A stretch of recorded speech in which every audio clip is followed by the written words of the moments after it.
Okay, here's the next one on the ramp. I've taken some bits off already. It's over here.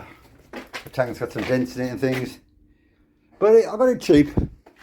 It's only got 23,000 on the clock. Standing outside for a few years. It's a Honda VT500, which is a replacement for this CX500 engine, which is a GL, this one, but replacement for the Honda 500 for that. They only made it for about 2 years. It wasn't a very popular bike, but I can't really understand why. It was really fast. Nearly 120 miles an hour. As you can see, it needs a bit of love, a lot of love. And don't fetch a lot of money at the minute, but you know, I think if I do a nice job, it'll be a nice bike for somebody. I might make it a bobber. I don't know whether to chop bits off and make it a bobber. But it's all here. It looks great. You're seeing it in the worst state now. This is before I've touched it. The spark plug is an absolute pig to get to. I've sent off for 3 spark plug tools, none of which fit. But I've done a compression test and the engine's good. So, see how far we get with this one. Okay, moving on. An hour later. This is what I had to do to get to the bloody spark plugs. There's one there. Can you see it? Honest to God. And you can't get the rocker covers off. You can just about get the back one off. The front one, the coil's in the way. You got the coil out and the carbs off. Mind you, I have to do the carbs anyway, because they're all gummed up. Here they are. But again, it all looks complete. Right. Okay, I'm calling it a day now. Carbs are off and I'll give me a bit of washing petrol. I'll put them in the sonic cleaner. If I can talk my mate into putting them in for me. All this is, I've got the carbs off. I still can't get to these bloody plugs. I'm going to have to get a special spanner or something. There must be a special spanner for it. Anyway, back wheels off because the tyre's cracked. Back wheels off, but there's no... Swinging arm looks good. Swinging arm looks good. That's usually where they rust here. But it's all good there. Shocks are a bit grubby. I don't know if I'll replace it. I don't know whether they're a full job on this. It's not cheap to do all these bits, but I'll see how far I get. When the plugs turn up, the new plugs, and I've done the carbs, and I've got it all right, and I've got the ignition key, the ignition barrel, I haven't got a key with it, so I have to buy a key, and there's no log MV5, I'm going to apply for that. So once I've done that, I'll see how the engine runs. I'll decide how much I'm going to get doing it. Nice bike, but I can see it's such a pig to get to everything. Really difficult to get to everything. Yeah, I was talking about the exhaust. The exhaust looks very solid actually. It looks rusty here, but there's no holes on it. It's quite solid, so I think I'll save that. I like to keep everything original if I can.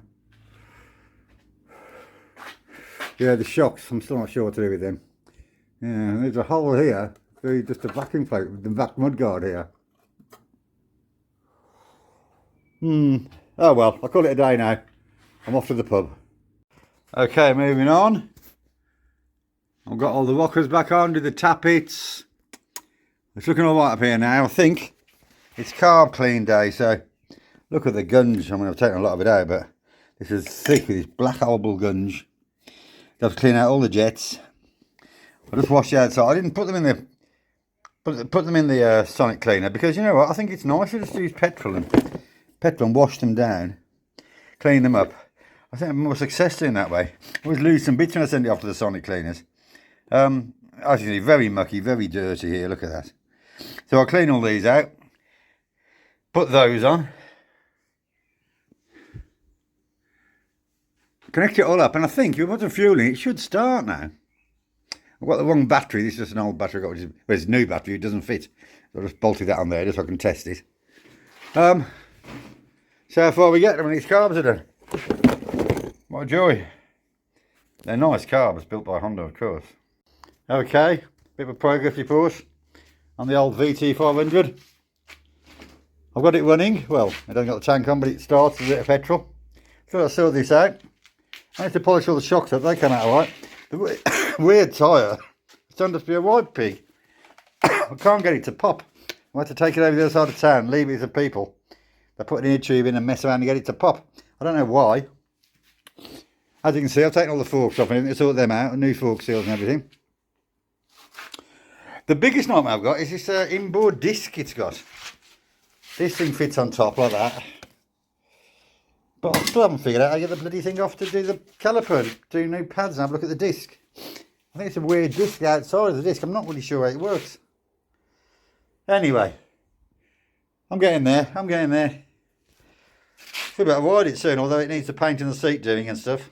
Like I say, I might leave it on the side till it goes up in value. I might leave it for a year or two. But I'd like to get it running and on the wheels first and cleaned up a bit. Right, I'll get back to you when there's more happening. And there we have it. I got it in pieces. Not easy. That's all gummed up. I'll have to free those, maybe new seals. But look at this disc. I've never seen a disc like that before, have you? Very strange. Caliper grips on the inside, not the outside. Oh well.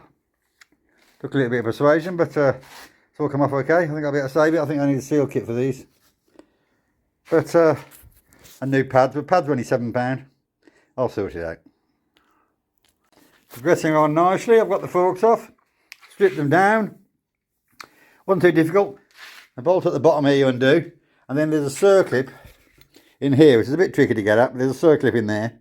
Get that out, it should be okay. I've got new seals. This is the old one. New seals, only £7 for the pair. So while they're apart, I thought I might as well do that. I've tidied this up a bit up here. So with any luck, I should get these fork seals on. Get the forks back on. I'm still waiting for the bloody tyre to be fitted. More to follow on that one. Ta-da! There she is, one back in place. I only had to do it twice because I'll put it back together without the inner bit in. However, it's right now, brand new seals in that one. I'll do the other one tomorrow. I'm off to the pub.